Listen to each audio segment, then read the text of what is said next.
Well, the passing of Allison reminds me of a very tender moment at my brother-in-law's funeral.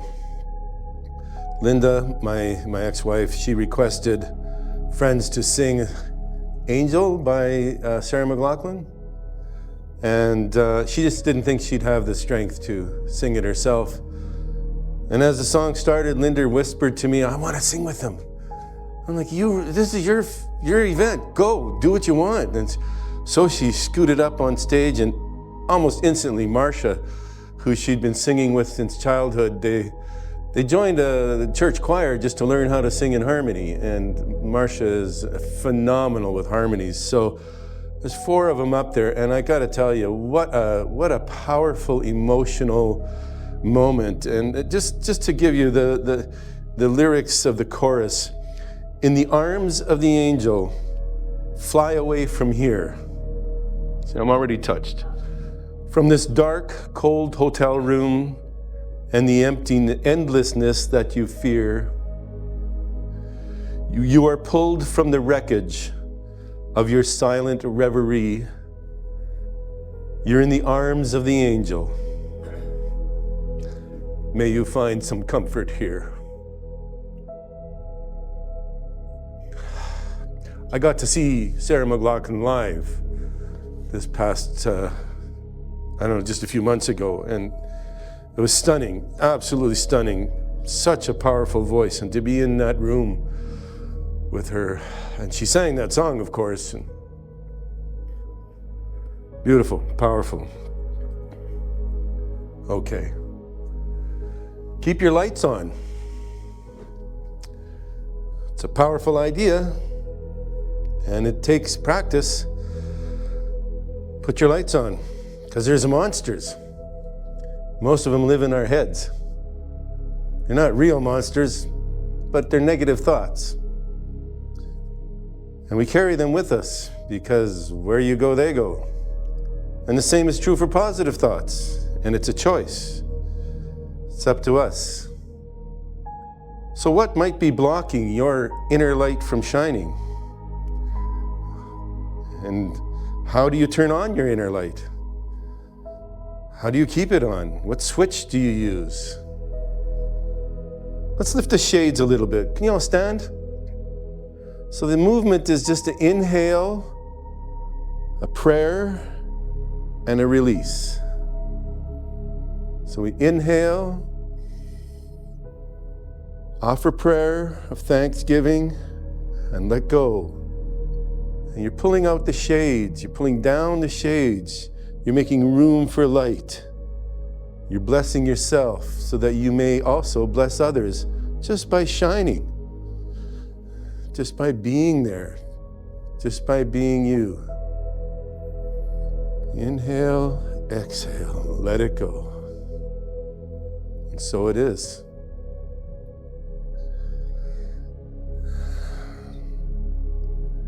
I'd like at this time to discuss a little bit the nature of God. Anybody got any ideas of the nature of God? Share, please. Awareness. Unconditional love, certainly. Others? Some say life. Life. Forgiveness. Forgiveness. Inside and out. It's everywhere present, right? Everywhere. Beautiful. That's the omnipresent reality that we live in. So, it says, here is God. I meant to say, where is God? Here is God and where is God? The kingdom is within, we are told. So we keep our inner light shining and recognize that we're surrounded by, immersed in, and moving through and with that one power that is God. Ernest Holmes teaches that God is life, love, beauty, joy, peace, light, and power. He gave those 7 words. And he said, truly, all of them live within the first 4, life, love, beauty, and joy. And as we contemplate these things, we fill ourselves with them, we fill our thoughts with them. So it's not enough to just know these words, but to contemplate them. Life.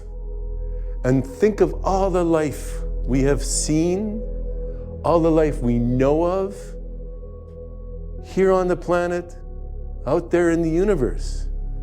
Are the stars and planets not alive? They're all moving. There is, we're told, only one constant in the world. Constant change. And the other day I had this one thing, this one idea that maybe there is a constant. The constants of God's nature. Forever full of life, love, beauty, and joy.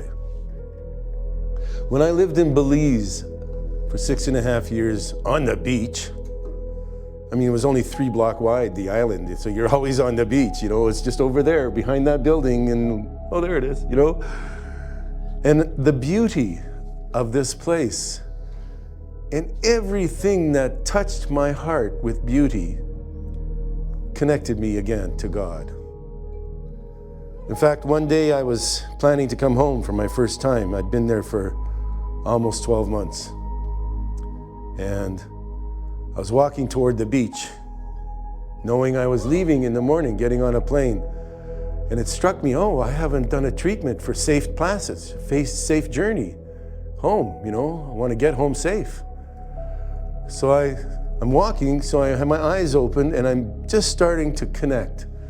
I'm thinking I know God as life, love, beauty, and joy. And I heard this wing flap and I looked up and there's this 6-foot wing flap of a heron right overhead. And it did one of these dips and another dip and a third dip, and its feet came down and it landed right in the water on the shoreline right in front of me. And I thought, okay, prayer answered, safe landing. It was just a magical moment. And these things kept happening to me while I was there. So it's our job to fill ourselves with this reality. God is life, love, beauty, and joy. And the more you contemplate these ideas, the more it can live and remain with lights on inside of us. God is love is easy. It's easy to love God. It's easy to love others. How about self-love? You find that easy? Can you love yourself? The problem is we all know our failings. We intimately know our own failings. We know our mistakes. Can you forgive and continue to love yourself? There's a concept of if you don't love yourself, but you love someone else, what are you giving to that person that you love? A broken idea of yourself? An unworthy gift? You must love yourself to give freely and truly of all that you are, to uplift others, and to be that light in the world.